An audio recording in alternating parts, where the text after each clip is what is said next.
talaga pang dark rituals talaga. Minsan at pumupunta pa yan ho sila sa mga forest. Doon nag-aano yan ho sila, nag-aano na rituals.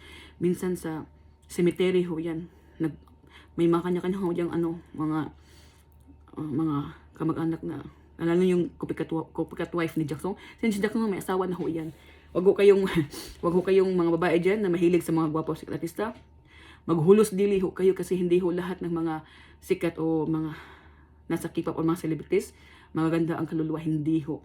Wag ho kayo, okay lang ho mag-ano tayo, mag-appreciate, pero mag-observe ho tayo, lalo na ho yung mga walang spiritual, dahil hindi ho yung makakatulong sa inyo, pwede nyo ikapahamak yan.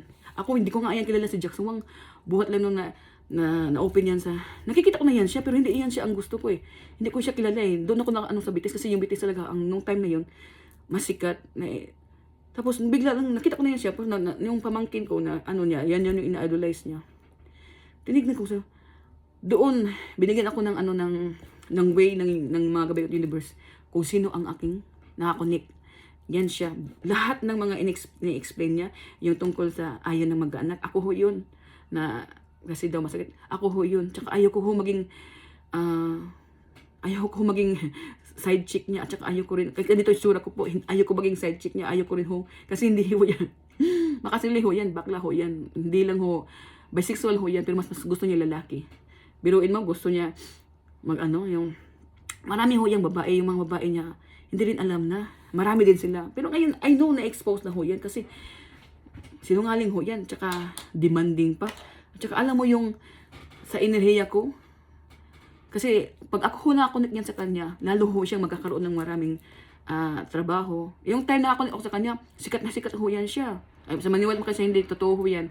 Alam ko maraming magtaas kilay nito kasi hindi man hiniwala. Pero maniwala ko kayo, nung time na ako connect sa kanya, sikat ako yan siya. Kahit ako din na din ako, binababoy ako. Alam niyo bang ibininta ako sa spiritual ng kung ano po nangyari kay Yuming Long na human trafficking. Sa spiritual din po, ako po na human trafficking din po. Binaboy din po ako nila para lang kumita ng pera. Kasi po, pag halimbawa pag may kuling ho tayo, nasa light ho tayo, pwede ho tayong makatulong sa mga demonyo, sa mga dark. Kaya may mga spiritual calling dyan, mag-ingat ho kayo, wag ho nyo masyadong ilapit ng mga sarili niyo sa mga hindi magandang nakapalibot sa inyo kasi kayo ho ang kawawa. Always alert and always observe people that are, who is good, who is not. Mag-observe ho kayo, maging malakas ho yung pakiramdam. Sa mga wala namang calling dyan, ngayon, na-advise ko makiramdam ho kayo kasi pwede ho kayo mapahamak. Hindi lang ho kami may mga spiritual ay mapapahamak. Malalakas na ho mga gabay ko, pero napapahamak pa rin po ako. Kasi malalakas din ho yan sa Jackson. Malalakas ho yan, mga kampo na kanila, malalakas din ho yan. Hindi ho basta-basta mga ano yan. Tingin mo si Jackson, untouchable yan. Pero nga hindi na yan.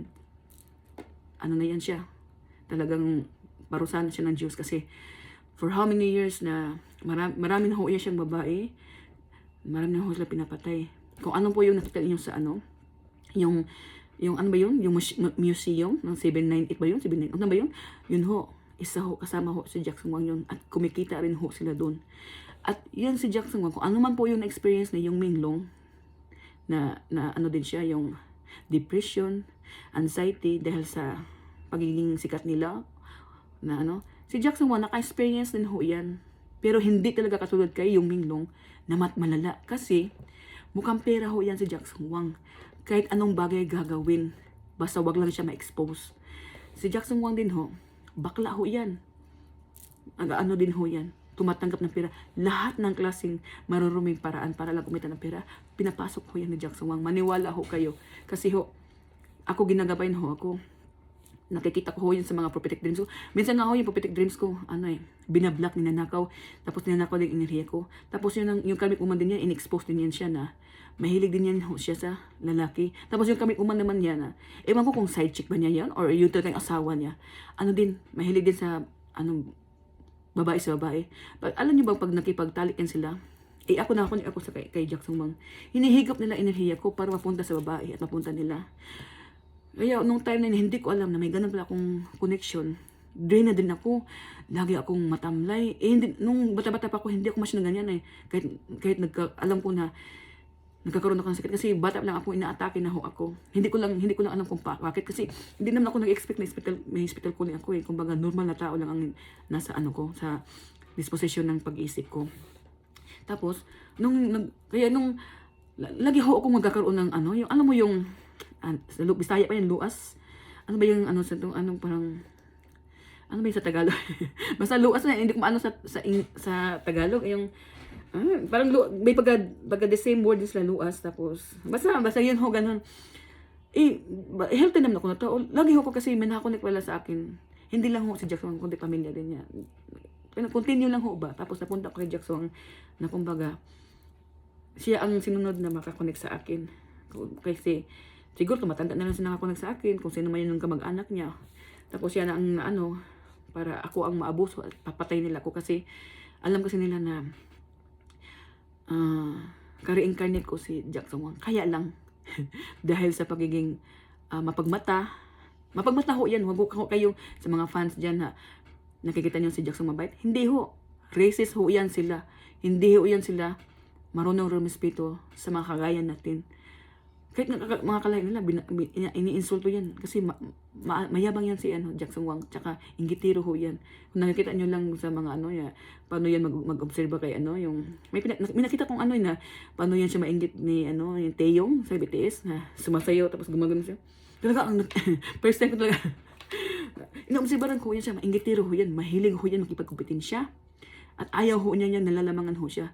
Halimbawa ho, atulad ng ni Ann, si Ann Curtis, 'di ba na nung nag-cancer siya sa Pilipinas, mas sikat si mas laging hinihiyawan si Ann eh. Tapos nakasimangot yung mukha ni Jackson kasi mas ayaw niya ng ganon. Gusto niya siya lang ang attention na maano ng mga fans. Kung marunong ho kayo mag-observe ako, nung time na yun si Ann talaga na-hypnotize at saka talagang na-control talaga si Ann. In-observe ko talaga. May time pa na si Ann na pumikit-pikit na energy vampire ho siya. Yung dinidrain ho siya. Nihigop ho yun yung niya. Tapos, yan ho talaga si Jackson Wang ho. Mapatay ho talaga yan sila. Ilang beses na ho ako na yan ng pamilya niya, ng kapikatuman niya. Nagba-black magic ho yan sila. Pag pumupunta yan sila sa ibang bansa para mag-concert, dumadaan ho yan sila sa mga mangkukulam. Alam mo matakin yung mga kulam sa iba't ibang bansa. Pupunta ho yan sila. Nagbabayad sila para mapatay ako at saka maagaw yung energy ko po or ang purpose ko.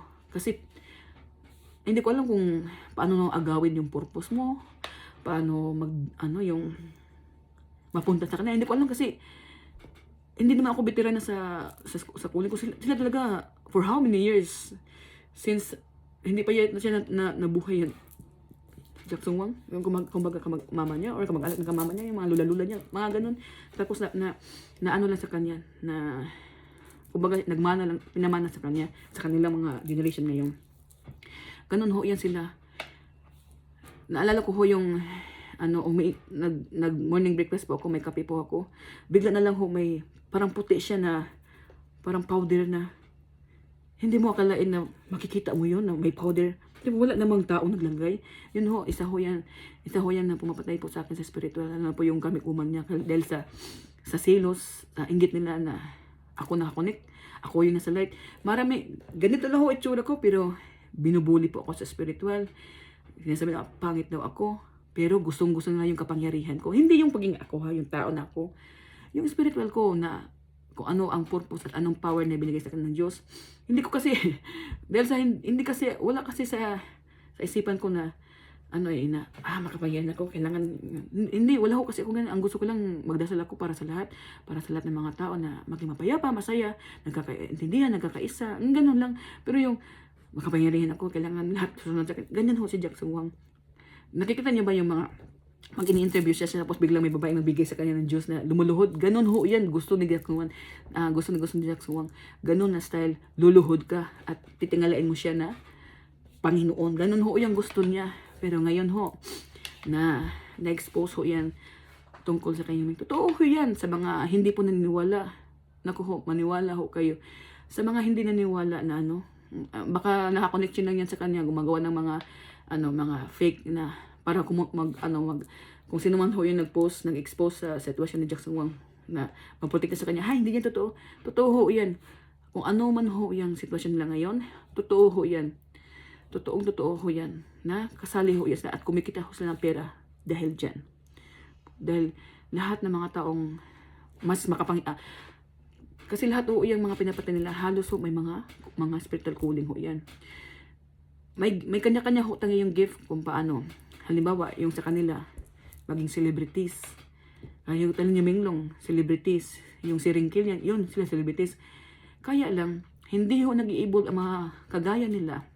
Kasi, natrap sila sa lugar ng mga demonyo na kumakain ng purpose ng mga ganda at pumapatay. Yun ho.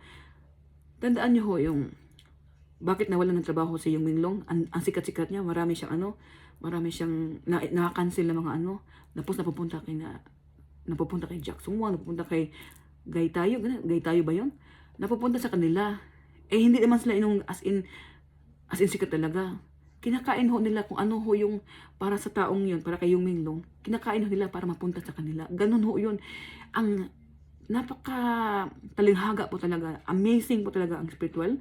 Kasi kahit ako ho, hindi